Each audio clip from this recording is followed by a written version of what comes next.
Hey guys, it's Hannah and I'm here today with my July wrap-up and my August TBR. So these have become like comically late, and I'm sorry. But the upside of doing wrap-ups this late and TBRs this late is I already know that I'm gonna have a good reading month in August. So I was able to put more on my TBR list than I thought I was going to because I've already read so much this month. So let's kick it off with our July July wrap-up. So I had such a range of books in July, and I had some really bad ones and I had some really good ones. So let's kick it off. First book is The Golden Lily. This is the second book in the Bloodline series. Me and Gabby are doing a read along with this. If you'd like to join us, we're doing a book a month for our Muggle Cities book club. There is a link down below for our Goodreads page if you want to join us.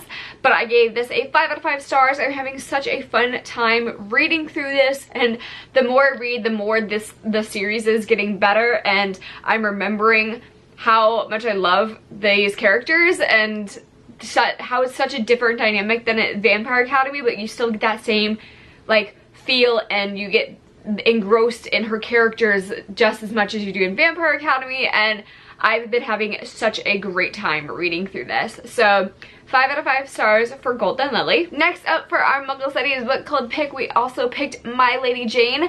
This one was quite a surprising read. I think I gave this a 4 out of 5 stars.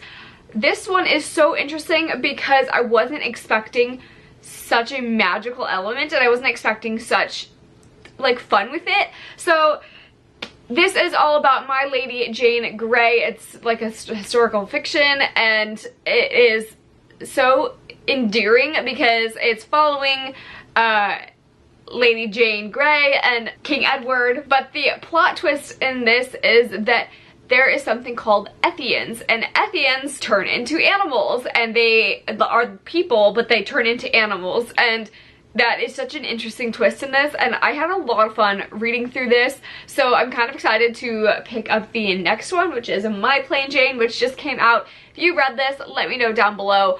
I highly recommend the audiobook with this because there's some great accents in this, and they also do some fourth wall breaking, which is really fun to listen to. So 4 out of 5 stars for My Lady Jane. Let's just get it over with.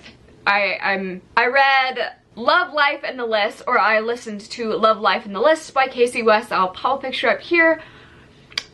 Boy, was I not impressed with this. Like, it's an easy read. So if you're looking for something that is going, like, you don't mind your mind going to mush, Casey West is an easy to listen to read.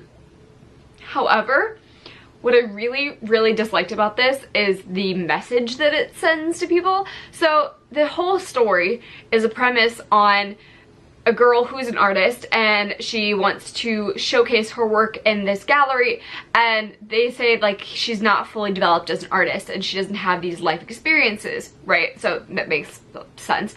And then so she decides to make a list, and she makes a list with her grandfather and her mom about what it will give her these life experiences. So they write down a bunch of stuff that sounds so crazy, like experience life and fall in love and get heartbroken and things like that, that will make you more well-rounded artist. So she makes this. I'm loving this part so much. I really enjoyed the first half of it. And then the romance in this book is so crappy because the guy that she's pining over doesn't care about her, and he like claims that he does. Like, they're supposed to be friends, and he talks about how important his relationship with her is, like his friendship with her, and I was like, he treats her like crap, and like, oh, I did not like it. I did not like the love interest. I did not, and I hated the ending because no. I really disliked this one. So I gave it a 2 out of 5 stars, and you know that's bad for me because usually if I'm like on the fence with it, like it's like so-so, I'm usually a 3. If it's a 3 or if it's a 2 or under, you know it's bad. So I was not impressed with this one, and I only gave it a 2 because I liked the beginning so much, and I liked the idea, and I liked the other friendships, but I did not like the overall message. I did not like the romance. So I let me know down below if you read more Casey West books, if more of them are better than this one, because I was not impressed with this one. So there is my down note. Let's kick it off with, or let's leave it on a high note, which is Batman Earth 1 and 2. I adored these, and you all know I am, like, look back there, I am a Marvel girl. All of those rats are Marvel. And I decided to delve into DC. I wanted to get a little more well-rounded. You know, I love Poison Ivy, and so I was trying to branch out a little bit. So I started off with these from a recommendation, and I loved them. If you are sleeping on this series, go read it because you will enjoy it. And I'm a little disappointed that I'm gonna have to wait so long for the third volume, because the team is finishing up another round of a series. But this is so good. First of all, the artwork is incredible. I love the artwork in this, and the storyline is great. So this is, in Earth 1, it is an alternate reality of Batman's origin story. And if you read this, because it's an alternate reality of it, and this is the beginning of it, you don't feel like it's so daunting to jump into the DC universe. I highly recommend checking these out. The character development is so good, the complexity of it, the art style is beautiful, it's so intriguing, it reads really fast, and it's a little bit dark, but it's not too dark. There's some light parts of it, and I am so excited to dive more into DC and Batman in general, because this has had such a high standard now for me, so I'm hoping I'm not building up it too much, but I really, really loved these. So go check these out if you haven't already. So now for my August TBR, we did have Booktubeathon. Stay tuned for my reading vlog with that. I will be posting it on Monday. But let's kick it off for our Muggle Cities Book Club picks this month, which is Indigo Spell by Rochelle Mead. This is the third one in the book, like I said, just like the Golden Lily. Feel free to join along with this if you've reread these, or just if you've read these in general and remember them. Come join us. It's going to be on my channel this month, and I will go ahead and stay tuned on our Goodreads page and our Twitter, and we will announce the dates of when our live show is going to be for this one. And with that, we are also doing A Study in Charlotte by Brittany Cavallaro.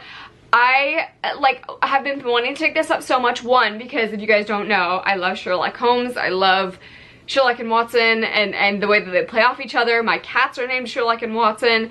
So as soon as I saw this one, I had to pick it up. So this one is a Sherlock Watson kind of retelling. So it's actually Charlotte Holmes is Sherlock Holmes' great-great-great-great-granddaughter, and Jamie Watson is a descendant of Dr. John Watson. And there's so much play in this, and there's August Moriarty, who's a descendant of Moriarty, and I enjoy that play on it so much. Can you tell I've already read this one? Stay tuned for my reading vlog. I forget that this is a TBR. But this is a play off of each other. They go to the same boarding school, and there happens to be murder, so they have to solve it.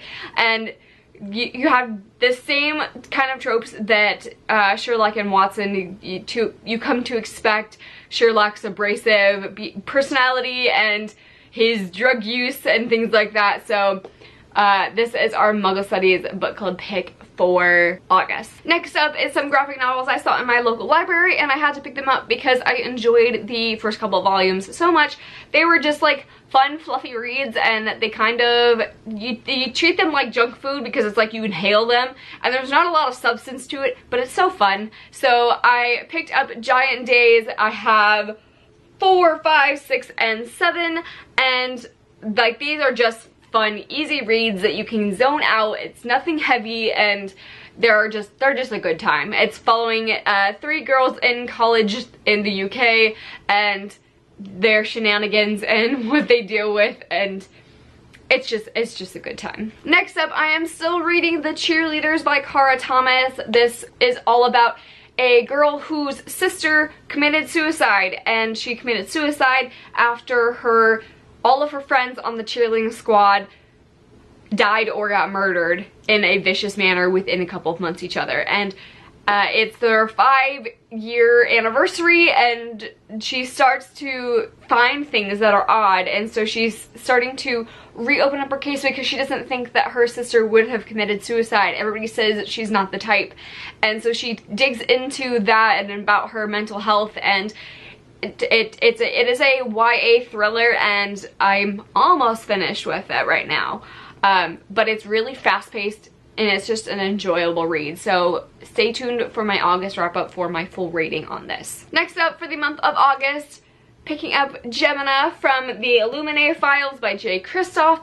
The Illuminae was one of my best reads of 2018 so far. So fantastic. It's a space sci-fi book about an invasion, and there's like just beautiful artwork, and there's a full cast of characters on the audiobook, and the way that it's structured is so unique and so fun to experience, and it just you really feel like you're part of the whole thing happening, and that's so fantastic. So, and the way that it's told is in such a different and interesting manner too. So if you haven't checked out this, even if you're not like a sci-fi space person, check these out because it's such a unique reading experience that I recommend everybody to check these out. So Gemina for August. Next up, I want to pick up in August Clockwork Angel, which is book 1 in the Infernal Devices series. Now, I've already read this year.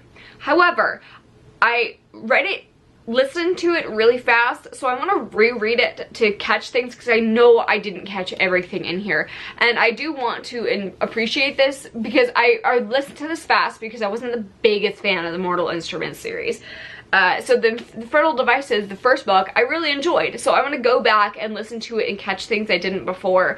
And then after I listen to this one, I want to pick up the next one. So I want to get to this one this month. Next up, I've been saying this for over a year now that I want to read a Morgan Matson book because I have not read a Morgan Matson book, and everybody talks about Morgan Matson being this perfect time for summary books, and I love contemporaries, so I don't know why I've been sleeping on Morgan Matson so long, but I really want to get to a fun, fluffy read, so I am really hoping that I get to one of these somewhat soon. So this is on my TBR for August. And that is all for my August TBR. Depending on what is available at my library for audiobooks, I will pick up different items.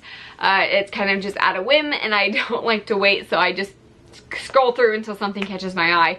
And I've been on a huge audiobook kick, which is great, so I've been flying through things. Let me know down below what books I should pick up on audiobook, what you recommend, and what you guys are reading for the month of August. And I will see you guys in my next video. Thank you for watching.